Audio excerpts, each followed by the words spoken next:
Yeah? Yeah. So my number 3 is Game of Thrones, a telltale series.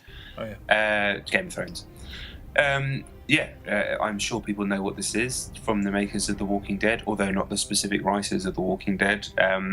The first episode of the 6th part, I believe, Game of Thrones Telltale game. I mean, it is very, very much a modern Telltale game. If you played The Walking Dead, if you played A Wolf Among Us, presumably, if you've played Tales from the Borderlands, which I haven't yet, it's the same in terms of its structure. A slightly choppy, sketchy engine, comic book. Still? Yeah, it's not as bad as it used to be. It's not as stuttery, but it's still a bit choppy. So that kind of comic booky, graphic novel-y art style here, it's kind of overdone with watercolours. It looks nice, certainly when the camera's not moving anyway. And a game mainly about dialogue and choices. Unlike The Walking Dead, though, which was an established universe but a completely new story, a new set of characters, Game of Thrones kind of jumps in between that and the reality. The reality of the TV show, in that it has actual characters and performances from the actors that play those characters in a TV show. So it does something that the other games haven't done, really.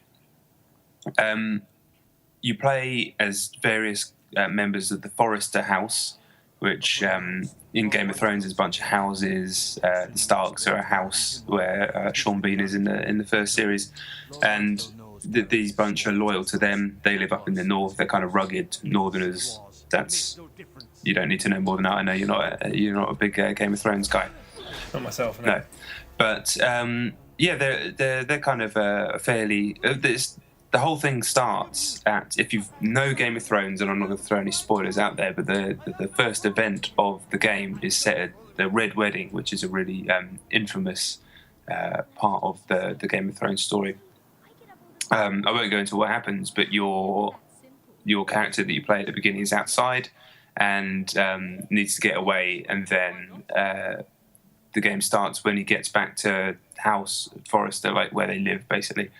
And then basically, like The Walking Dead, it's a game about conversations with the occasional QTE and the occasional very light point-and-click bit thrown in. If you played those games, you know exactly what to expect. But what Game of Thrones does fantastically, all those games make you make decisions, and those decisions have long-reaching and serious consequences, and they're very, very tough.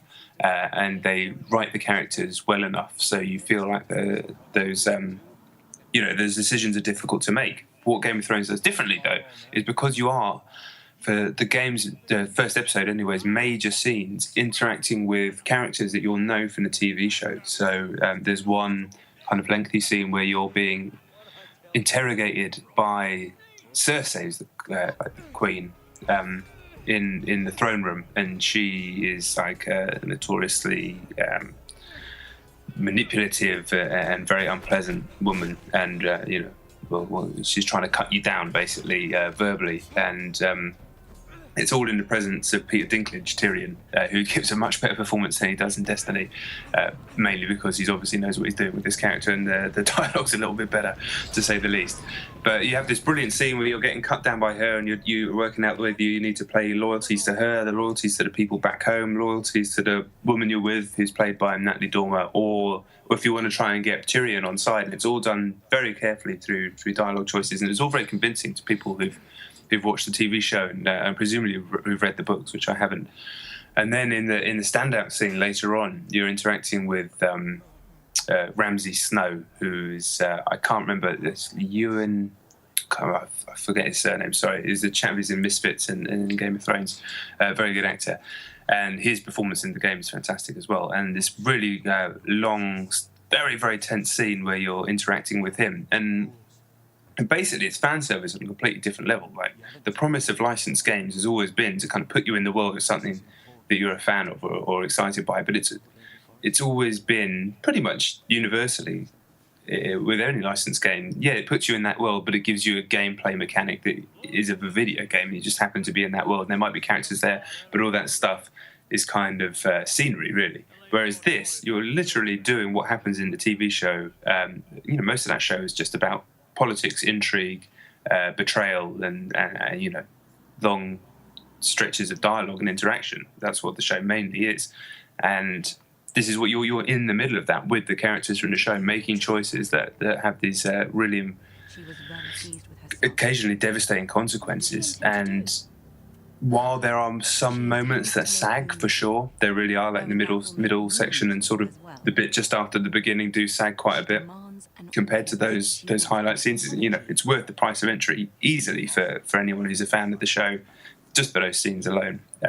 It's up there in terms of tension, in terms of excitement with the Walking Dead games. Whether or not the characters will be strong enough in the long run, the made-up characters, this is as Lee and Clementine in Series 1 of that, I don't know. Couldn't know yet. My instincts say no, but there's a long way to go. But there's some real money scenes in there, real money scenes. I will say, though, if you're not a fan of Game of Thrones, you'll be clueless. You'll be clueless going in. It assumes you are, which I think is a fair assumption for them to do. So there's a lot of people and stuff that they talk about that you wouldn't have a clue about. So for you specifically, I probably wouldn't recommend it.